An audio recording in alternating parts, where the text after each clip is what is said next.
नमस्कार दोस्तों, Andaman and Nicobar islands. यहाँ पे मैं आपके साथ Andaman and Nicobar islands discuss कर रहा हूँ। पूछोगे आप क्यों डिस्कस कर रहा हूँ? फर्स्ट ऑफ ऑल, चूंकि हमारे देश का एक इतना इंपॉर्टेंट पार्ट है, इसकी ज्योग्राफी को समझना बहुत ज़्यादा ज़रूरी है। ठीक है, इसका एडमिनिस्ट्रेशन किस हिसाब से चलता है इसको समझना ज़रूरी है। इसकी हिस्ट्री क्या क्या है। बहुत सारे लोग अंडमान में टूरिज्म के लिए जाते हैं, तो इसके कौन कौन से इंपॉर्टेंट टूरिस्टिक स्पॉट्स हैं। ये टूरिस्टिक स्पॉट्स इसलिए भी न्यूज़ में थे क्योंकि वो आइलैंड जो कि सबसे ज़्यादा टूरिस्टिक है, मतलब वहाँ पे जहाँ पे सबसे ज़्यादा लोग घूमने के लिए जाते हैं, 2018 दिसंबर में हमारे मोदी जी ने वहाँ पे जाके उन आइलैंड्स को कहीं ना कहीं सुभाष चंद्र बोस जी के साथ जोड़ा।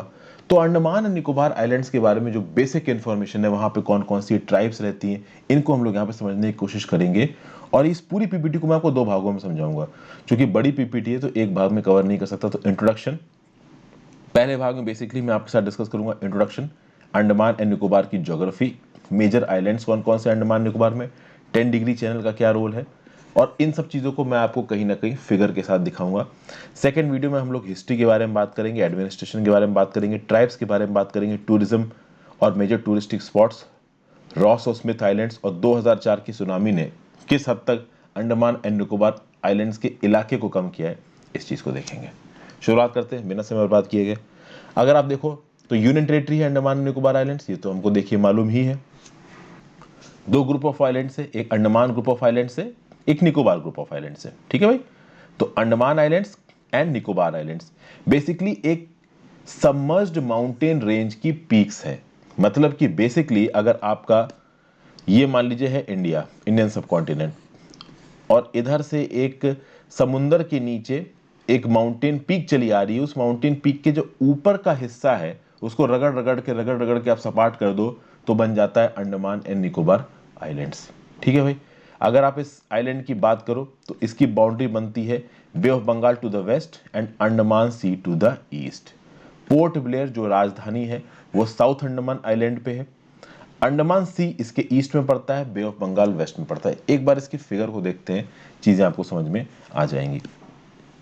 तो बेसिकली आपको ये जो पूरी की पूरी काली लाइन दिख रही है ना, जो यहां से चालू हो रही है इस तरीके से काली लाइन जा रही है पूरा इंडिया को ट्रैवर्स करते हुए। ये जो काली लाइन है वो यहां से बाहर निकल रही है और कहीं ना कहीं अंडमान निकोबार आइलैंड से पास होती हुई जा रही है।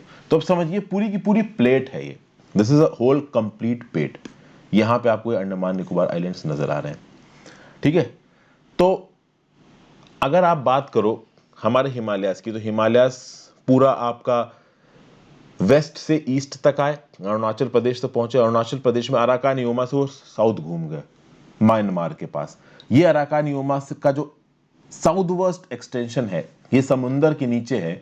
इन समुंदर के नीचे की जब चोटियां समुंदर के ऊपर आ गई, उनके ऊपर आप कह सकते हो कि एरोजन हो के सपाट जमीन बन गई। वो सपाट जमीन आज की डेट में हमको S Andaman and Nicobar islands नजर आती है।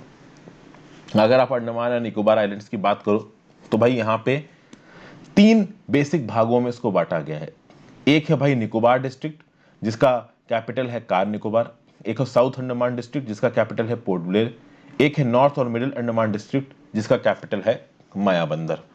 अगर आप यहाँ पे देखिए तो यहाँ पे तो चलिए केवल अंडमान एंड निकोबार आइलैंड्स नजर आ रहा है। तो ऊपर आपको नॉर्थ अंडमान आइलैंड नजर आ रहा है, नीचे आपको मिडिल अंडमान आइलैंड नजर आ रहा है। इस नॉर्थ और मिडिल अंडमान आइलैंड की जो कैपिटल है वो है मायाबंदर। यहाँ पे आ जाते हैं south Andaman island. South Andaman island की कैपिटल क्या है? Port Blair. जो नॉर्थ मिडिल और साउथ अंडमान है ये आपस में कहीं ना कहीं एक दूसरे के साथ जुड़ा हुआ है। टूरिस्ट अब दिगलीपुर तक घूमने जाते हैं। तो पहले तो क्या था कि साउथ अंडमान में ये जो हेवलॉक आइलैंड थे, नील आइलैंड थे, रॉस आइलैंड थे, बाय द वे मैं आपको बता दूं कि इनके नाम बदल चुके हैं। ठीक है ना। तो पहले यहीं तक घूम के चले जाते थे। आज भी ज्यादातर जो टूरिस्ट हैं वो हेवलॉक, नील और रॉस आइलैंड घूम के निकल जाते हैं। लेकिन अब लोग कहीं ना कहीं दिगलीपुर तक भी घूमने जाने लगे हैं। ठीक है। कहीं ना कहीं स्मिथ आइलैंड, एक रॉस आइलैंड आपका ऊपर भी देखिए, यहां पे सर हुग्रोज आइलैंड है और ऊपर एक और रॉस आइलैंड है। तो बेसिकली नॉर्थ अंडमान में भी एक रॉस आइलैंड है, ये याद रखिएगा। तो स्मिथ आइलैंड और रॉस आइलैंड, इनके बारे में भी मैं भी थोड़ी देर में आपसे बात करूंगा। तो नॉर्थ अंडमान में भी टूरिज्म कहीं ना कहीं काफी बढ़ गया है। ठीक है। पहले उतना लोग नहीं जाते थे नॉर्थ अंडमान में। आगे आते हैं। हाँ, तो मैंने आपको बताया कि नॉर्थ और मिडिल अंडमान की जो कैपिटल है वो है मायाबंदर, साउथ अंडमान की जो कैपिटल है वो है पोर्ट ब्लेयर। और जब आप निकोबार ग्रुप ऑफ आइलैंड्स में पहुंचते हो तो निकोबार ग्रुप ऑफ आइलैंड्स की जो कैपिटल निकल के आती है वो आती है कार निकोबार में। ठीक है भाई, तो मेन आइलैंड्स कौन कौन से हो गए आपके अंडमान निकोबार ग्रुप में? नॉर्थ अंडमान जो कि आपको यहां नजर आ रहा है, मिडिल अंडमान जो कि इतना नजर आ रहा है, साउथ अंडमान जो कि भाई इतना पूरा का पूरा नजर आ रहा है, port Blair capital south Andaman में है, एयरपोर्ट वीर दामोदर सावरकर के नाम पे है। फिर लिटिल अंडमान, तो ये दिख रहा है आपको लिटिल अंडमान। साउथ अंडमान और लिटिल अंडमान को क्या सेपरेट कर रहा है? 11 डिग्री चैनल, इसके बारे में बात करेंगे। फिर आता है कार निकोबार, यहाँ नजर आ रहा है कार निकोबार। लिटिल निकोबार नीचे की तरफ नजर आ रहा है। ग्रेट निकोबार यहाँ नजर आ रहा है, और ग्रेट निकोबार के बिल्कुल साउथ में है आपका इंदिरा पॉइंट। इसके ऊपर भी बात करते हैं। तो एक बेसिक ज्योग्राफी दोस्तों यहाँ पे आपको समझ में आ रही होगी। अगर आप देखो तो overall Andaman and Nicobar islands में 572 आइलैंड्स है। इनका जो टोटल एरिया है वो है 8249 स्क्वायर किलोमीटर, जिसमें से 38 आइलैंड्स में लगातार लोग रहते हैं। बाकी आइलैंड्स में कभी रहे कभी नहीं रहे। कुछ आइलैंड्स ऐसे हैं जो बिल्कुल अनइनहेबिटेड हैं, वहां पे कोई भी नहीं रहता। अंडमान आइलैंड्स को अगर आप निकोबार आइलैंड्स से सेपरेट करने की बात करो तो आप 10 डिग्री चैनल से इसको सेपरेट करते हो, जो कि लगभग 150 किलोमीटर चौड़ा है। यहां नजर आ रहा है आपको ये 10 डिग्री चैनल। ठीक है, यूपीएससी 2014 के या 2013 के प्रीलिम्स में सवाल पूछा था कि भाई अंडमान और निकोबार आइलैंड्स को सेपरेट करने वाला चैनल का नाम क्या है, तो वो है 10 डिग्री चैनल। अगर आप बात करो अंडमान और निकोबार आइलैंड्स में हाईएस्ट पीक कौन सी है, तो वो है सैडल पीक, जिसकी हाइट है 732 मीटर्स, फीट में है 2402 फीट। ये जो हाईएस्ट पॉइंट है वो नॉर्थ अंडमान आइलैंड्स में लोकेटेड है।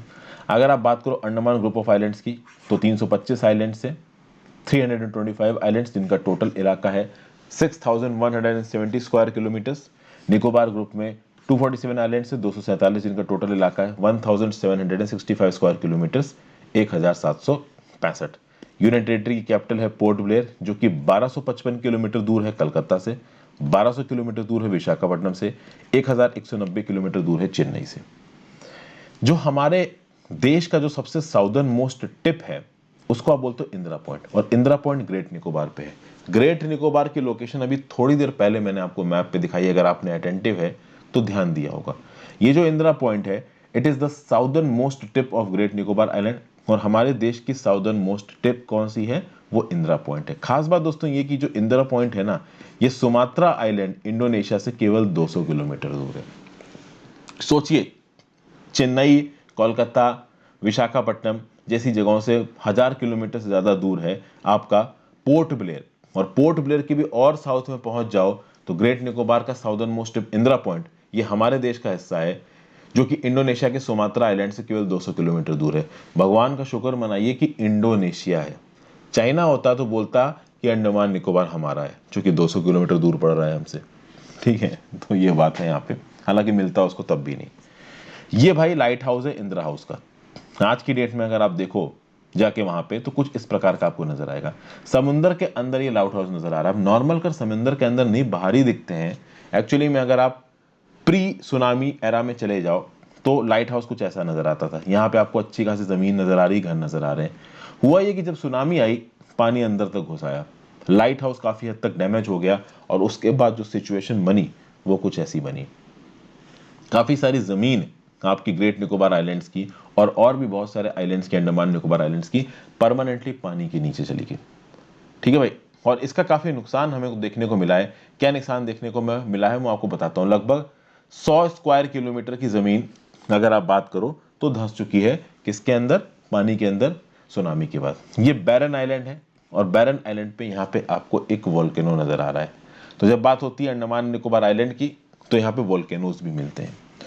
तो वोल्केनो की ज्योग्राफी देख लेते हैं। जो इंडिया का अकेला वोल्केनो है वो है बैरन आइलैंड में, और ये बैरन आइलैंड कहाँ पड़ता है? अंडमान निकोबार आइलैंड्स में। शुरुआत में मैंने आपको टेक्टोनिक प्लेट दिखाई थी, इंडियन प्लेट, वो इंडियन प्लेट की बिल्कुल बाउंड्री पे है अंडमान एंड निकोबार आइलैंड्स। तो वोल्केनिज्म यहाँ पे ठीक ठाक दिखता है, हालांकि रिंग्स ऑफ फायर जितना नहीं है, छोटे मोटे ही वोल्केनो दिखते हैं। ठीक है, क्योंकि टेक्टोनिकली एक्टिव इलाका है। लास्ट टाइम ये बैरन आइलैंड वाला जो वोल्केनो है वो 2017 में इरप्ट हुआ था। फिर अंडमान निकोबार आइलैंड्स में मड वोल्केनो भी है, जो कि बारातांग आइलैंड पे है। ठीक है, ये मड वोल्केनोस कभी फटे कभी नहीं फटे, उतने सीरियसली तो नहीं फटे हैं, जो रीसेंट इरप्शन है वो 2005 में देखने को मिला था, वो भी इसलिए देखने को मिला था क्योंकि 2004 में इंडियन ओशन का अर्थक्वेक आया था। पहले जो इरप्शंस देखने को मिले हैं उसमें 18 फरवरी 2003 वाला जो इरप्शन है वो काफ़ी माना जाता है। मड वॉल्केनो को जालकी भी बोलते हैं। फिर यहाँ पे और भी बहुत से वॉल्केनोज हैं। और अंडमान निकोबार आइलैंड्स में भाई beaches, mangrove creeks, limestone coves, mud volcanoes काफ़ी इनको माना जाता है।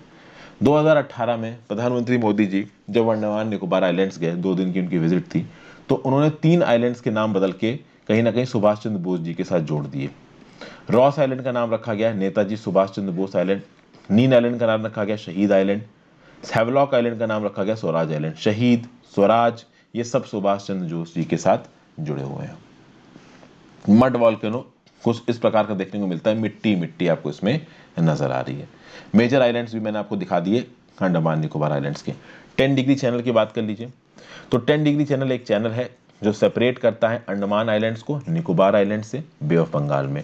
यहाँ पे आपको 10 डिग्री चैनल नजर आ रहा है, कम से कम 150 मीटर का गैप आ जाता है आपका अंडमान आइलैंड्स में और निकोबार आइलैंड्स में। ठीक है भाई, अगर आप बात करो तो 7.3 मीटर की डेप्थ है इस 10 डिग्री चैनल की। ओके भाई, और लगभग 10 डिग्री लाइन ऑफ लैटिट्यूड पे है, इसलिए इसको आप 10 डिग्री चैनल बोलते हो। यहाँ पे आप देख पा रहे हैं कि साउथ अंडमान को लिटिल अंडमान से जो सेपरेट करने वाला चैनल है इसका नाम है 11 डिग्री चैनल। और जो इंपॉर्टेंट चैनल्स हैं वो सब्सिक्वेंट वीडियो में डिस्कस करूंगा। नेक्स्ट जो हम लोग शुरुआत करेंगे वो बात करेंगे हिस्ट्री से, फिर एडमिनिस्ट्रेशन, फिर tribes of Andaman Nicobar islands, इसको सब्सिक्वेंट वीडियो में देखेंगे। Thank you for watching, have a great day.